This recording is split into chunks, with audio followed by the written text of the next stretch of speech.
C9 yang Jeko punya ni, Jeko Omoda tu. Tu yang lagi besar. Namanya sama, Omoda. Oh. Tapi dia cuma Omoda C9, yang kita ni Omoda O5. Ini courtesy car. Okey. Yang ini petrol sajalah, bukan 7 PHEV. Oh, seatbelt awak tak pakai. Berhenti dulu tepi awak. Boleh. Kampung. Oh, kamu. Okey. So yang ini adalah 1.5 lah, 1.6 turbo. Yang ini dia bukan PHEV. Kalau PHEV dia 1.5 turbo. Yang enjin saja dia 1.6 turbo. So yang ini tak ada elektrik lah.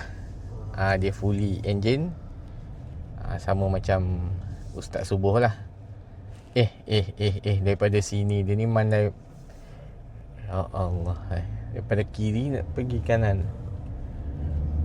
Okey, sekarang ni awak tengah bawa Eco mode. Okey, nak tukar mode dia dekat sini. Pusing je. Normal mode entered. Dia ada 3 mode. Economy mode, normal mode dengan sport mode. Okey, ni kita test dulu normal mode. Depan pun cherry juga. Ini 38 Pro. Baru 38 Pro. lama sikit. Lama sikit. Ni first model yang masuk dekat Malaysia 2023.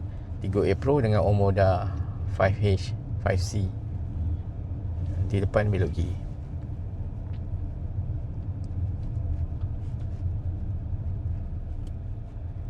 Ni hari Minggu. Biasa pergi kerja hari Sabtu lapang jalannya. Tadi pagi, ya Allah, jam. Hujan kan, agaknya semua keluar pun naik kereta.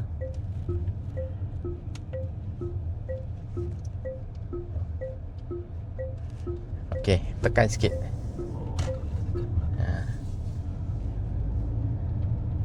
Tadi masa eco mode, dia punya pedal response dia macam ada delay sikit. Kita tekan, dia macam nak pergi tak nak pergi. Sebab apa? Memang eco mode dia punya karakter dia macam tu. Sebab dia nak ekonomi kan. Kalau normal mode, okey, awak tekan. Dia punya respon sedap kan. Terus pergi kan. Itu baru normal mode. Belum eco mode. Okey. Belum sport mode. Kita tukar sport mode. Dia tertarik sebab ni lah. Sebab jadi minat sebab ni lah. Okey, tekan.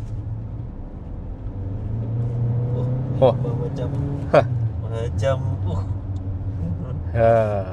memang rasa dia punya. Rasa pergi dia. Dia punya orang kata apa, respon tu bila kita tekan je terus menyentak begitu. Dia punya orang kata apa, power dia. Ya. Rezek pun kalah ni. Dia punya bitek dia. Okey, belok kiri.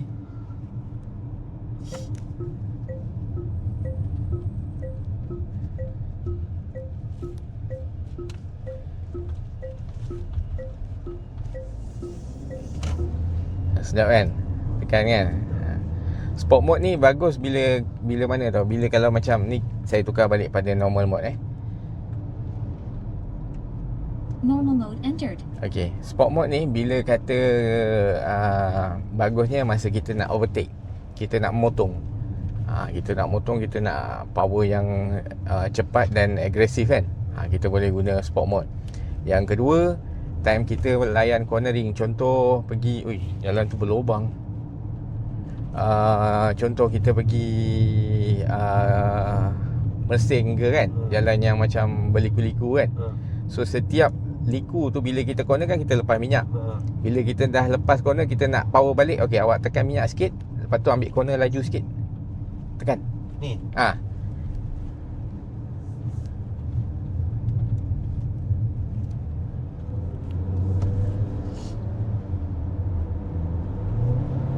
Alamak. Dia punya pergi itu normal je. Pakai normal mode je. Jadi sambung tadi, ketika kita perlukan power, bila kita lepas corner, kita lepas pedal kan. So kita nak lepas corner tu, kita nak come back, nak datang power balik kan. Masa tu pakai sport mode sedap. Ketika layan jalan yang corner-corner kan, masa kita nak power tu, dia terus bagi. Kalau eco, kita nak power, dia macam delay sikit. Sama ada normal atau sport mode pun dah enough dah. Kalau kita layan-layan corner, macam jalan-jalan nak pergi Mersing ke, nak Genting ke kan, time kita naik tu kan, corner kan, bila kita lepas corner, kita nak power balik, masa tu dia bagi. Itu yang best gunakan sport mode. Sebab sport mode, dia punya pedal respon dia lagi sensitif. Kita pijak sikit je, terus zoom bagi.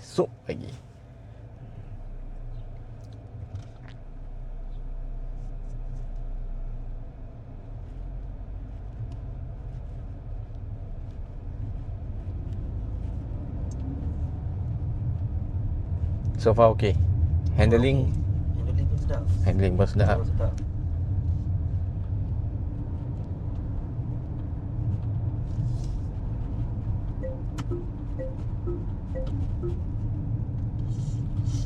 Kita memang sedap. Memang tak dinafikan dia punya dia punya kecanggihan dia. Sedap dia.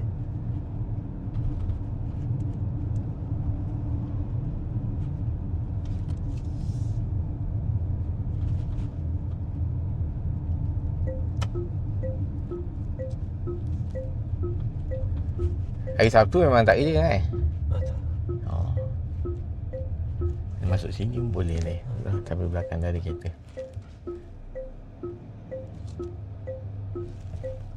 Ni yang ni lah ni, apa ni? Ni kira use lah ni? Ni kira test drive unit lah. Test drive lah?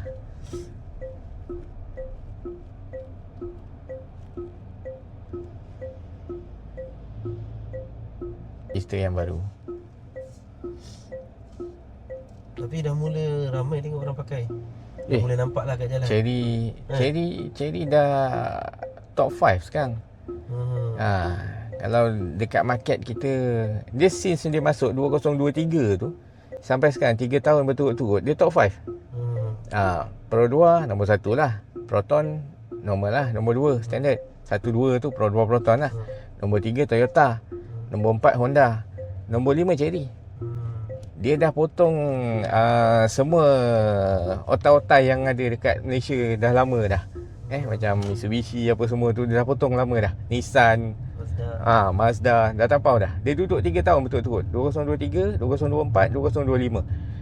Sales increase. Daripada first year je dia dah hit 19,000 jualan. Second year dia hit 20 lebih. Third year tahun lepas dia hit 30 lebih. Setiap tahun meningkat. Sebab tu dari hari ke hari kita akan nampak kereta Cherry banyak kat atas jalan. Sebab trusted kan. Orang dah mula trust. And nilai lah, nilai yang dibayar hari ni, contoh macam ni 123,000. Kita tak payah cerita pasal tolak rebate ke apa lah. 123,000 dengan condition yang macam ni, yang segala-gala ni soft touch apa semua kan. Interior 79% interior cabin dia dibaluti dengan soft touch, leather and soft touch.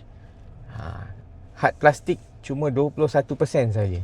Awak kena ni nanti reverse. Dia orang tengah pasang ni, tu yang kereta ni semua ke depan kan, tengah pasang signboard. Tolak ke depan. Sekejap. Estima nak pergi mana?